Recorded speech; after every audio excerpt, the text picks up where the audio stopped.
Bismillah, alhamdulillah, salatu wassalamu ala rasulillah, sallallahu alayhi wa ala alihi wa sahbihi, wa sallama tasliman kathira, wa ba'd. L'optimisme en islam est une chose primordiale. Le fait d'être optimiste, c'est une chose qui est demandée. Vis-à-vis de la personne elle-même, par rapport à elle, et d'autant plus vis-à-vis de la communauté. Il est absolument interdit en islam de répandre des mauvaises nouvelles à des gens qui ne peuvent rien et qui vont faire naître une sorte de pessimisme chez eux, le contraire de l'optimisme. Et Allah subhanahu wa ta'ala nous informe que ce genre de nouvelles qui sont répandues de cette manière-là ne proviennent pas des gens pieux et des gens qui connaissent Allah subhanahu wa ta'ala. Premièrement, si elles sont faites d'une manière secrète, Allah azza wa jalla dit innama an-najwa min ash-shaytan liyahzuna alladhina amanu. Les consultations secrètes sont l'œuvre du démon. Elles sont là pour faire naître la tristesse, pour réveiller la tristesse dans le cœur de ceux qui ont la foi.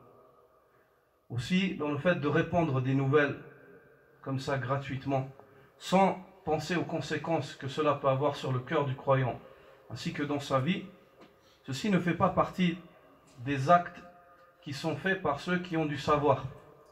Allah subhanahu wa ta'ala dit وَإِذَا جَاءَهُمْ أَمْرٌ مِّنَ الْأَمْنِ أَوِ الْخَوْفِ أَذَاعُوا بِهِ وَلَوْ رُدُّوهُ إِلَى اللَّهِ وَإِلَى الرَّسُولِ وَلَوْ رُدُّوهُ إِلَى الرَّسُولِ وَإِلَى أُولِي الْأَمْرِ مِنْهُمْ لَعَلِمَهُ الَّذِينَ يَسْتَنبِطُونَهُ مِنْهُمْ فَلَوْلَا فَضْلُ اللَّهِ عَلَيْكُمْ وَرَحْمَتُهُ لَاتَّبَعْتُمُ الشَّيْطَانَ إِلَّا قَلِيلًا.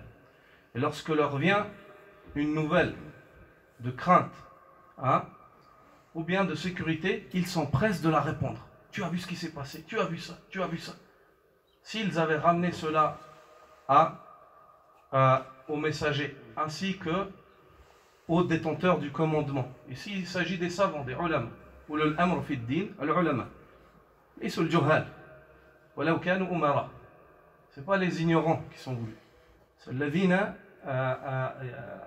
أكرم الله عز وجل صدورهم بحفظ كتاب وفهم معاني وسنة النبي صلى الله عليه وسلم وهدي السلف.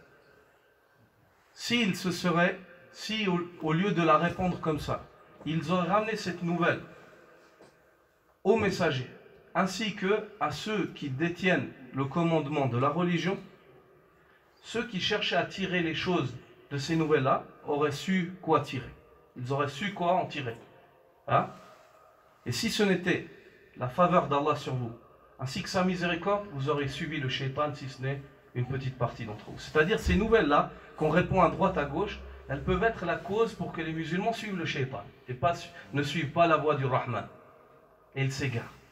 Et la première chose que ces nouvelles-là vont répandre dans le cœur des gens, c'est le pessimisme, le fait d'être pessimiste, de perdre espoir. Le fait de perdre espoir. Et lorsqu'une personne perd espoir, l'horizon se rétrécit autour de lui et il cherche des issues faciles. Et les issues faciles, c'est les souboul. C'est les souboul. فَلَا تَتَّبِعُوا السُّبُلَ فَتَفَرَّقَ بِكُمْ عَنْ سَبِيلِهِ. Et ne suivez pas les sentiers, car ils vous éloigneront de ma voie. Le prophète sallallahu alayhi wa sallam, avec toutes les épreuves qu'il a vécues, on l'a traité de menteur alors qu'il était digne de confiance. On l'a traité de magicien, on l'a traité de fou. On a pris ses biens, on l'a chassé de sa maison. Il a perdu tous ses enfants sauf Fatima avant lui. Sa femme est décédée, son oncle est décédé. Il a été chassé de sa maison. Et ainsi de suite. Et on a essayé de venir avec des armées pour l'enterrer vivant à Médine. Malgré tout cela, et il est mort, sallallahu alayhi wa sallam, alors qu'il ne possédait pas de richesse au-delà de cela. Il est mort, sallallahu alayhi wa sallam, il n'est pas mort riche, matériellement. Le prophète, sallallahu alayhi wa sallam, pendant des lunes et des lunes, le feu ne s'allumait pas dans sa maison. C'est-à-dire qu'on cuisinait rien. Et la nourriture qu'il avait, c'est l'aswadan. C'est l'eau et les dattes. Pendant des mois, la famille du prophète sallallahu alayhi wa sallam se nourrissait d'eau et de dattes. Rasulullah sallallahu alayhi wa sallam. Et il disait, وَيُعْجِبُنِي الْفَأْلُ الصَّالِحِ. Et ce qui me plaît, c'est l'optimisme vertueux. Ce qui me plaît, c'est l'optimisme vertueux. J'aime bien l'optimisme. فَقِيلَ مَا هُوَ الْفَأْلُ يَا رَسُولَ اللَّهِ. Il lui dit, qu'est-ce donc al-fa'l, l'optimisme, c'est quoi? قَالَ الْكَلِمَةُ الْحَسَنَةُ أو الْكَلِمَةُ الطَّيِّبَةُ في رواية. C'est la bonne parole, la belle parole ou la bonne parole. C'est le fait de dire des bonnes paroles. Et le prophète sallallahu alayhi wa sallam recommande à sa communauté de dire de bonnes paroles. Il dit Man kana yu'minu billahi wal yawmil akhir falyaqul khayran aw liyasmut. Celui qui a la foi en Allah et au jour dernier, qu'il dise du bien ou alors qu'il se taise, qu'il s'abstienne de parler. Et Allah subhanahu wa ta'ala avant cela recommande cela dans son livre. Wa qulu lin-nasi husna. Et dites de bonnes paroles aux gens. Dites de bonnes paroles. Des paroles qui encouragent les gens à faire le bien, des paroles qui sont une cause pour que les gens délaissent le mal. Ça, c'est les bonnes paroles. Car Allah Azza wa Jal t'explique ce que c'est la bonne parole. Il dit وَمَنْ أَحْسَنُ قَوْلًا مِمَّنْ دَعَا إِلَى اللَّهِ وَعَمِلَ صَالِحًا وَقَالَ إِنَّنِي مِنَ الْمُسْلِمِينَ.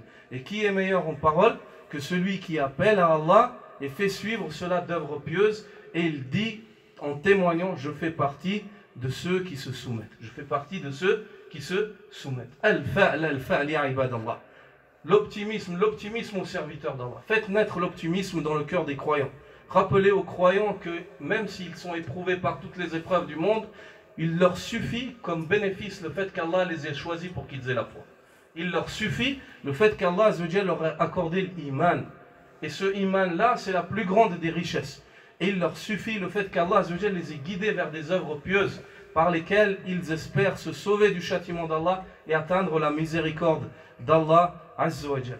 L'imam al-Shafi'i dit dans des vers poétiques, il dit وَقُلْ لِلَّذِي مَلَأَ التَّشَاؤُمُ قَلْبَهُ وَمَضَى يُضَيِّقُ حَوْلَنَا الْآفَاقَ سِرُّ السَّعَادَةِ حُسْنُ ظَنِّكَ بِالَّذِي خَلَقَ الْحَيَاةَ وَقَسَّمَ الْأَرْزَاقَ.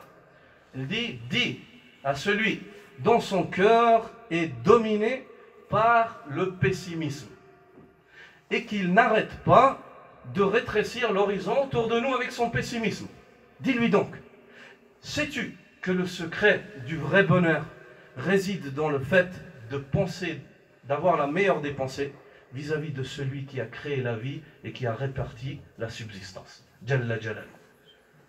Ça te suffit de savoir qu'Allah te suffit. Et Allah Azza wa Jal dit Alaysa Allahu bikafin abda wa yukhawwifunaka billadhina min duni. N'est-ce pas qu'Allah suffit à son serviteur? Quant à eux, ils essaient de te faire peur avec ceux qu'ils adorent en dehors de lui. N'est-ce pas qu'Allah Azza wa Jal nous a suffi? Par Allah, Allah nous a suffi. Par Allah, Allah subhanahu wa ta'ala est avec nous quand tout le monde nous tourne le dos. Par Allah, Allah Azza wa Jal nous a sortis des ténèbres pour nous guider vers la lumière. Et il est l'allié des croyants. Par Allah, Allah Azza wa Jal, si Allah ne nous sauvait pas et ne nous aidait pas, nous aurions couru à notre perte chaque millième de seconde de notre vie. Chaque millième de seconde de notre vie. Alhamdulillahi wahdahu, subhanaka Allahumma wa bihamdik, ashhadu an la ilaha illa ant, astaghfiruka wa atubu ilayk.